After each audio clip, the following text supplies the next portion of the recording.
해가지고 사문서 위조로 개발비를 부풀린 혐의로 기소가 됐는데요.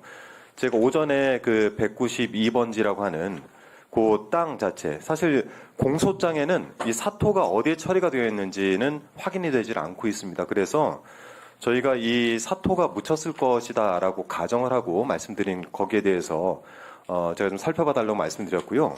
참고 삼아 말씀드리면은 그 사토가 묻혔을 거라고 생각하는 그 부지는 지목이 답에서 2017년에 창고 용지로 지목이 변경이 됐습니다. 그리고 또 하나는 그 땅의 주인이 한모 씨인데 이 한모 씨의 형이 양평군에 굉장히 유명한 분이에요. 30년간 기획부동산을 했던 분이고 실제 저희가 취재를 해보니까 공흥지구 관련해가지고 한모 씨가 최은순 씨에게 땅 매입을 도와줬다 이렇게 이야기를 하고 다니는 것들이 확인되기 때문에 이것이 맞다면 사토는 공짜로 처리가 된 것이고 또 초지주인 한모 씨는 공짜로 흙을 매립해서 형지를 변경한 겁니다. 그래서 이 부분 좀 살펴달라는 말씀드리고요. 이어서 계속해서 그 주택법 위반과 관련해서 말씀드리는데 그 이사는 ESIND라고 하는 이 회사가 2014년 5월 21일에 공지구 관련해서 사업계획 승인을 받았습니다. 사업 주체가 되겠죠. 그리고 6일 뒤 5월 27일에 대한토지신탁에 토지 소유권을 넘겼습니다. 자, 그렇다면 사업 주체가 대한토지신탁이 되는 거겠죠? 예. 이 부분들이 좀 이상해서 질의를 드리는 겁니다. 그런데 2014년 6월 27일 ESIND가 양평군에 착공 신고서를 제출을 했어요. 그리고는 이후 한 달여도 지나지 않아서 2014년 7월 7일에 양평군이 관련해가지고 착공 신고 수리를 하고 필증을 발부를 했습니다. 문제는 이 착공 신고 필증을 조금 주목해서 보셔야 되는데 필증에 대한토지신탁 대표자가 저렇게 박성표 씨라는 이름으로 사업 주체로 명기가 됐습니다. 그러니까 신고는 ESIND가 착공 신고서를 제출을 했는데 양평군이 착공 신고 수리를 해서 필증을 발부를 했어요. 근데 발부된 필증에는 사업 주체가 대한토지신탁 이렇게 되어 있습니다. 그리고 같은 날에 대한토지신탁이 사업계획 변경을 위해서 변경 승인 신청을 냅니다. 그리고 사업계획 변경이 승인이 됩니다.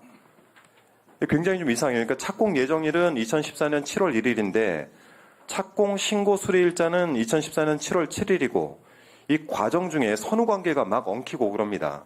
그런데다가 신고서를 제출한 데와 신고서 내에 필증을 발부를 했는데 사업 주체는 또 다른 데로 명기가 되어 있는 거예요. 어쨌든 이 선후관계를 한 번 더 넘어서 가지고 두 가지 문제 제기를 해볼 수 있을 것 같습니다.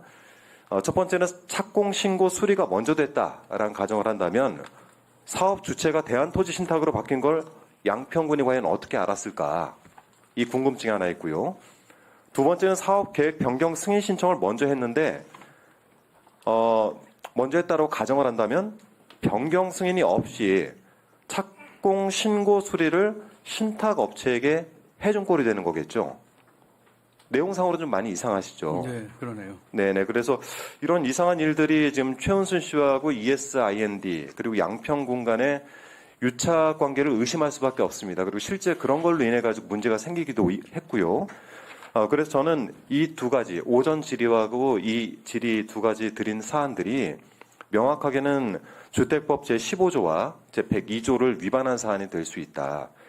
두 번째는 양평군에서 행정을 하는 것들이 제가 오늘 질의가 시간이 모자라서 못 드린 질의도 있는데 서면 질의를 드리겠습니다만 양평군의 행정이 좀 묘하다.